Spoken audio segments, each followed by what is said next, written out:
एक जज अपनी पत्नी को क्यों दे रहे हैं तलाक, रोंगटे खड़े कर देने वाली सच्ची घटना। कल रात एक ऐसा वाकया हुआ जिसने मेरी जिंदगी के कई पहलुओं को छू लिया। करीब 7 बजे होंगे, शाम को मोबाइल बजा। उठाया तो उधर से रोने की आवाज। मैंने शांत कराया और पूछा कि भाभी जी आखिर हुआ क्या। उधर से आवाज आई, आप कहाँ हैं और कितनी देर में आ सकते हैं। मैंने कहा, आप परेशानी बताइए, और भाई साहब कहाँ हैं, माताजी किधर हैं, आखिर हुआ क्या। लेकिन उधर से केवल एक रट से आपा जाए। मैंने आश्वासन दिया कि कम से कम 1 घंटा पहुंचने में लगेगा। जैसे तैसे पूरी घबराहट में पहुंचा, देखा तो भाई साहब सामने बैठे हुए हैं। भाभी जी रोना चीखना कर रही है। 12 साल का बेटा भी परेशान है। 9 साल की बेटी भी कुछ नहीं कह पा रही है। मैंने भाई साहब से पूछा कि आखिर क्या बात है। भाई साहब कोई जवाब नहीं दे रहे थे। फिर भाभी जी ने कहा, ये देखिए तलाक के पेपर, ये कोर्ट से तैयार करा के लाए हैं, मुझे तलाक देना चाहते हैं। मैंने पूछा, ये कैसे हो सकता है, इतनी अच्छी फैमिली है, 2 बच्चे हैं, सब कुछ सेटल्ड है। प्रथम दृष्टि में मुझे लगा ये मजाक है, लेकिन मैंने बच्चों से पूछा, दादी किधर है। बच्चों ने बताया, पापा ने उन्हें 3 दिन पहले नोएडा के वृद्धाश्रम में शिफ्ट कर दिया है। मैंने घर के नौकर से कहा, मुझे और भाई साहब को चाय पिलाओ। कुछ देर में चाय आई। भाई साहब को बहुत कोशिशें की चाय पिलाने की, लेकिन उन्होंने नहीं पी, और कुछ ही देर में वो एक मासूम बच्चे की तरह फूट फूट कर रोने लगे। बोले, मैंने 3 दिन से कुछ भी नहीं खाया है। मैं अपनी 61 साल की माँ को कुछ लोगों के हवाले करके आया हूँ। पिछले साल से मेरे घर में उनके लिए इतनी मुसीबतें हो गई कि पत्नी ने कसम खा ली कि मैं माँ जी का ध्यान नहीं रख सकती। ना तो ये उनसे बात करती थी और ना ही मेरे बच्चे बात करते थे। रोज मेरे कोर्ट से आने के बाद माँ खूब रोती थी। नौकर तब भी अपनी मनमानी से व्यवहार करते थे। माँ ने 10 दिन पहले बोल दिया, बेटा तू मुझे ओल्ड एज होम में शिफ्ट कर दे। मैंने बहुत कोशिशें की पूरी फैमिली को समझाने की, लेकिन किसी ने माँ से सीधे मुंह बात नहीं की। जब मैं 2 साल का था तब पापा की मृत्यु हो गई थी। दूसरों के घरों में काम करके मुझे पढ़ाया, मुझे इस काबिल बनाया कि आज मैं जज हूँ।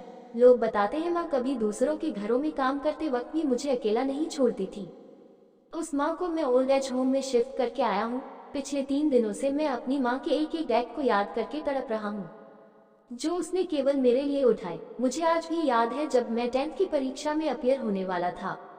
माँ मेरे साथ रात रात भर बैठी रहती। एक बार माँ को बहुत फीवर हुआ, मैं तभी स्कूल से आया था। उसका शरीर गर्म था, तप रहा था। मैंने कहा, माँ तुझे फीवर है। हंसते हुए बोली, अभी खाना बना रही थी इसलिए गर्म है। लोगों से उधार मांगकर मुझे दिल्ली विश्वविद्यालय से LLB तक पढ़ाया। मुझे ट्यूशन तक नहीं पढ़ाने देती थी कि कहीं मेरा टाइम खराब ना हो जाए।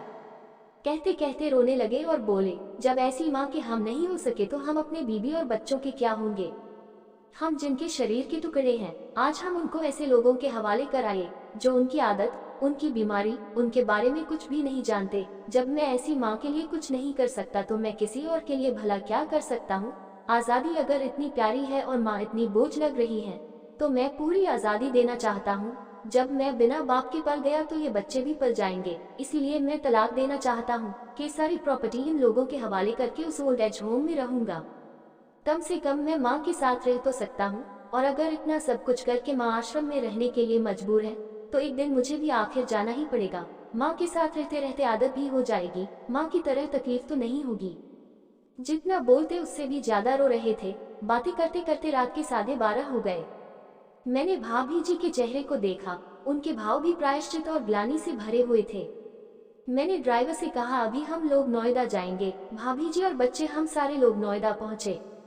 बहुत ज्यादा रिक्वेस्ट करने पर गेट खुला। भाई साहब ने उस गेटकीपर के पैर पकड़ लिए।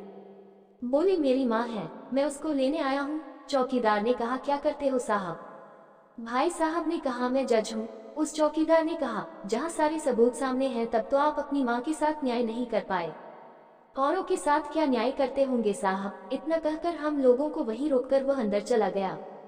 अंदर से एक महिला आई जो वार्डन थी। उसने बड़े कातर शब्दों में कहा, 2 बजे रात को आप लोग ले जाके कहीं मार दे तो मैं अपने ईश्वर को क्या जवाब दूंगी। मैंने सिस्टर से कहा, आप विश्वास करिए, ये लोग बहुत बड़े पश्चाताप में जी रहे हैं। अंत में किसी तरह उनके कमरे में ले गई। कमरे में जो दृश्य था उसको कहने की स्थिति में मैं नहीं हूँ। केवल एक फोटो जिसमें पूरी फैमिली है, और वो भी माँ जी के बगल में, जैसे किसी बच्चे को सुला रखा है। मुझे देखी तो उनको लगा कि बात न खुल जाए, लेकिन जब मैंने कहा हम लोग आपको लेने आए हैं तो पूरी फैमिली एक दूसरे को पकड़कर रोने लगी। आसपास के कमरों में और भी बुजुर्ग थे, सब लोग जागकर बाहर तक ही आ गए, उनकी भी आंखें नम थी। कुछ समय के बाद चलने की तैयारी हुई, पूरे आश्रम के लोग बाहर तक आए।